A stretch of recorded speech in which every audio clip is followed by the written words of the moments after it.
तो आज हम इस वीडियो में ऑरटेल कम्युनिकेशन लिमिटेड इस कंपनी के बारे में जो एक पेनी शेयर है उसके बारे में फुल डिटेल्स देखने वाले हैं और उससे एनालिसिस करने वाले कि ये कंपनी का शेयर हमें फ्यूचर में कैसे परफॉर्मेंस करते हुए देखने को मिल सकता है। तो कंपनी के जो अगर परफॉर्मेंस अच्छे निकलते हैं तब हम इस कंपनी में यहाँ पर ज़रूर इन्वेस्टमेंट करेंगे, लेकिन कंपनी के परफॉर्मेंस अगर ख़राब निकलते हैं तो हमें इस कंपनी में यहाँ पर कितनी इन्वेस्टमेंट करनी चाहिए या फिर इस कंपनी में हमें जो अपनी इन्वेस्टमेंट है उसको अवॉइड करने चाहिए। तो इन सब के बारे में इस वीडियो में हम फुल इन्फॉर्मेशन देखने वाले हैं। लेकिन वो देखने से पहले अगर आपने पहली बार इस चैनल को विजिट किया है तो इस चैनल को सब्सक्राइब कीजिए, साथ ही में बेल आइकॉन प्रेस करके ऑल सेक्शन पर क्लिक करें ताकि आपको शेयर मार्केट की जो अपडेट जानकारी वो मिल सके। तो सबसे पहले हम इसके लिए कंपनी का जो परफॉर्मेंस है वो कैसे है, उसके लिए कंपनी क्या बिजनेस करती है तो उसके बारे में देखते हैं। तो ऑरटेल कम्युनिकेशन लिमिटेड अगर हम देखेंगे तो रीजनल केबल टेलीविज़न और ब्रॉडबैंड सर्विस प्रोवाइडर कंपनी है जो कि हमें ओडिशा, छत्तीसगढ़, आंध्र प्रदेश और वेस्ट बंगाल है तो इन जैसे स्टेट में कंपनी काम करती है। तो कंपनी का अगर हम बिजनेस देखेंगे तो कंपनी केबल सेक्टर से हमें जुड़े हुए देखने को मिल रही है और कंपनी का जो शेयर है वो हमें बीएससी और एनएससी दोनों जगह पर यहाँ पर लिस्टेड देखने को मिल रहा है। कंपनी का मार्केट कैप्चर देखेंगे तो 3.30 करोड़ का देखने को मिल रहा है। तो इससे पता चलता है कि कंपनी यहाँ पर बहुत ही स्मॉल है और इसी की वजह से छोटे जो कंपनियाँ होती हैं उनमें बहुत ही रिस्क अगर हम देखेंगे तो इन्वेस्टमेंट की नज़र से हमें देखने को मिलती है। तो ऐसी रिस्क हमें इस कंपनी में देखने को मिलती है या फिर नहीं, तो उसके लिए हमें कंपनी के जो परफॉर्मेंस है उसके बारे में यहाँ पर इंफॉर्मेशन देखनी पड़ेगी।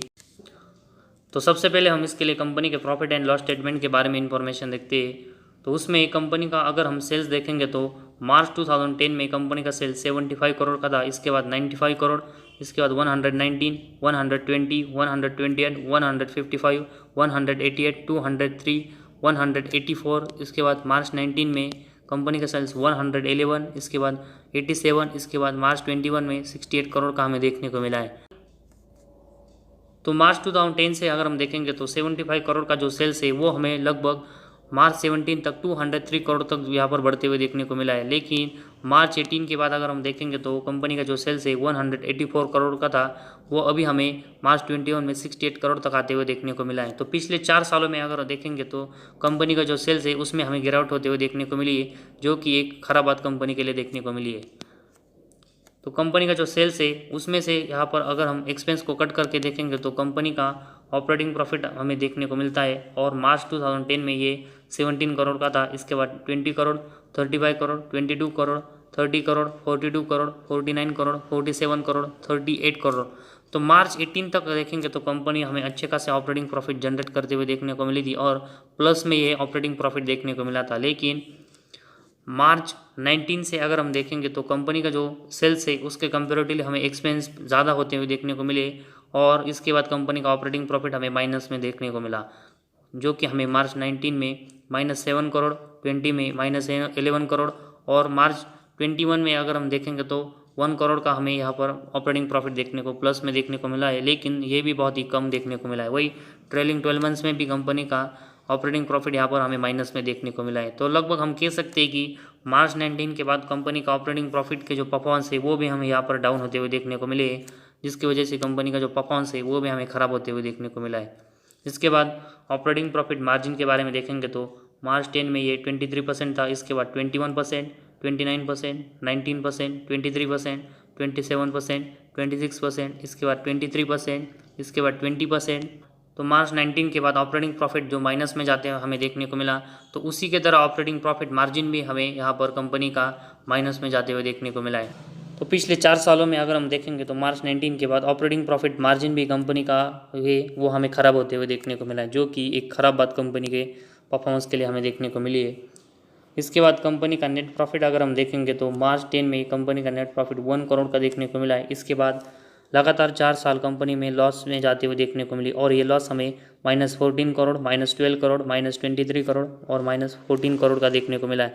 इसके अगले 2 साल कंपनी फिर से हमें प्रॉफिट में आते हुए देखने को मिली और प्रॉफिट हमें 6 करोड़, 12 करोड़ का देखने को मिला। और इसके बाद अगर हम फिर से देखेंगे तो मार्च 17 से कंपनी का जो नेट प्रॉफिट है वो हमें लगातार लॉस में जाते हुए देखने को मिला और ये -1 करोड़, इसके बाद -95 करोड़, -51 करोड़, -35 करोड़ और मार्च 21 में कंपनी का नेट प्रॉफिट -22 करोड़ का देखने को मिला है। तो पिछले अगर हम 5-6 साल से देखेंगे तो मार्च 17 के बाद कंपनी है वो हमें यहाँ पर लॉस में जाते हुए देखने को मिली।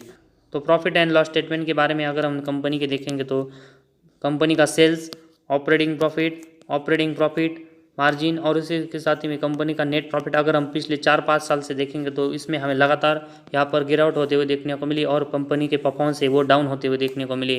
तो इसी वजह से कंपनी का जो शेयर है उसमें हमें लगातार गिरावट होते हुए देखने को मिली। तो इसी वजह से हमें इस कंपनी में इन्वेस्टमेंट करने से पहले कंपनी के रिलेटेड ये इंफॉर्मेशन देखना ज़रूरी है कि कंपनी की जो परफॉर्मेंस है वो लगातार डाउन हो रही है, और ये देखने के बाद हमें इस कंपनी में जो इन्वेस्टमेंट है उसके बारे में सोचना चाहिए।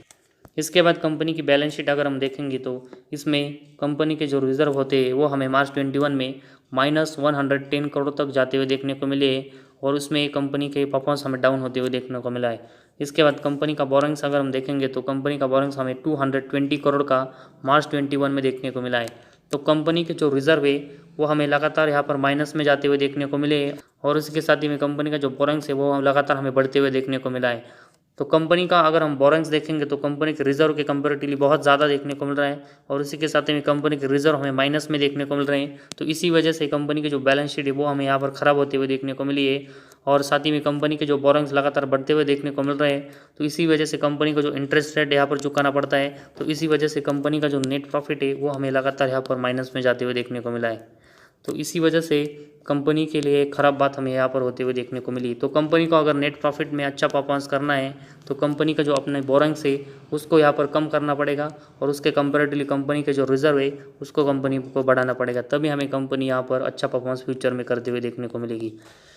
इसके बाद कंपनी का जो कैश फ्लोज का सेगमेंट है उसके बारे में देखेंगे तो इसमें cash from operating activity, cash from financing activity और इन्वेस्टिंग एक्टिविटी को मिलाकर कंपनी का जो नेट कैश फ्लो है वो मार्च 21 में 0 देखने को मिला है। इससे पहले साल में अगर हम मार्च 20 में देखेंगे तो ये हमें 0, इससे पहले मार्च 19 में हमें ये 1, इससे पहले मार्च 18 में 0 और मार्च 17 में 1 देखने को मिला है, और इससे पहले -85 मार्च 16 में कंपनी का नेट कैश फ्लो देखने को मिला है। तो मार्च 16 के बाद अगर हम देखेंगे तो 2 ही साल हमें सिर्फ नेट कैश फ्लो यहाँ पर 1 करोड़ के प्लस में देखने को मिला था, लेकिन उसको छोड़कर देखेंगे तो कंपनी का जो नेट कैश फ्लो है वो यहाँ पर 0 देखने को मिल रहा है या फिर माइनस में देखने को मिल रहा है। तो इसी वजह से तो कंपनी के जो नेट कैश फ्लो हमें यहाँ लगातार ख़राब होते हुए देखने को मिल रहा है, तो उसका इम्पैक्ट हमें कंपनी के परफॉर्मेंस पर आते हुए देखने को मिला है। तो कंपनी के जो नेट कैश फ्लो है वो भी हमें यहाँ पर ख़राब देखने को मिल रहा है।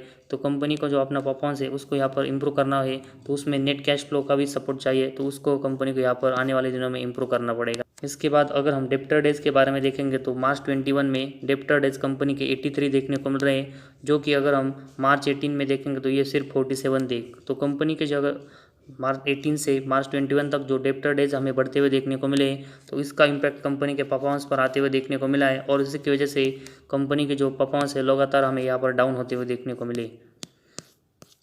इसके बाद कंपनी का शेयर होल्डिंग पैटर्न के बारे में अगर देखेंगे तो कंपनी का जो शेयर होल्डिंग पैटर्न है उसमें प्रमोटर के पास हमें 55.43% की हिस्सेदारी देखने को मिल रही है। इसके बाद एफआईज के पास 8.42, डीआईज के पास 0.83, इसके बाद गवर्नमेंट के पास 0.15, पब्लिक के पास 34.97 और अदर के पास हमें 0.19% की हिस्सेदारी देखने को मिल रही है।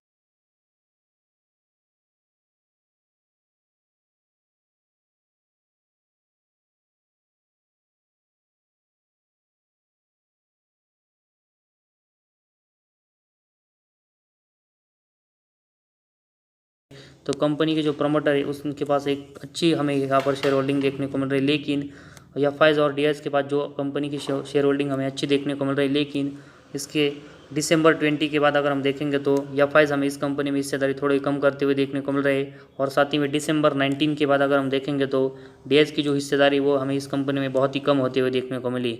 तो डीआईज की हिस्सेदारी हमें इस कंपनी में यहाँ पर बहुत ही कम देखने को मिल रही है। तो इसी की वजह से तो और इसी के साथ ही में पब्लिक के पास देखेंगे तो 34.97% की हिस्सेदारी देखने को मिले, जो कि हमें इस कंपनी में हिस्सेदारी बढ़ाते हुए देखने को मिले।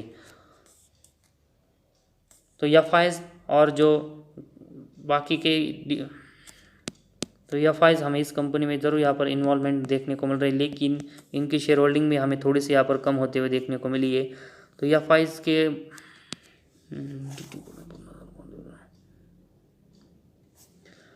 तो इस कंपनी में हमें एफआईज और डीआईज की जरूर यहाँ पर इन्वॉल्वमेंट देखने को मिला।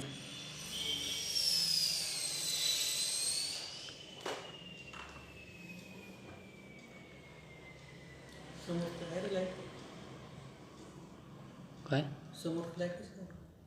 समोर जी मशीन चालू आहे ना. ये बटन जाय पाय ना खाली असेल लाईट चालू आहे काय वर येईल आहे लाईट. लहान झालं बटन चालू आहे का ते बटन चालू आहे. हां ते बटन तिथलं हां बटन चालू आहे तेच बटन चालू आहे. चालू आहे का हे कर ना हे चालू कर ना कोणतं? ती काळी पिन जास्त करायची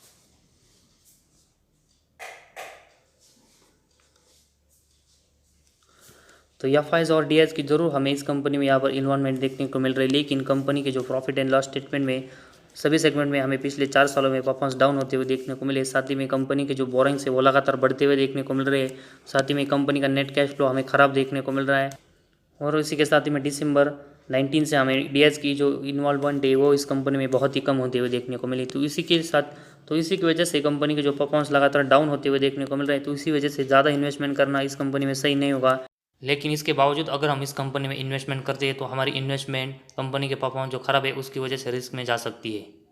जितनी हमारी रिस्क लेने की क्षमता है तो उतने हमें इस कंपनी में यहाँ पर इन्वेस्टमेंट करना चाहिए।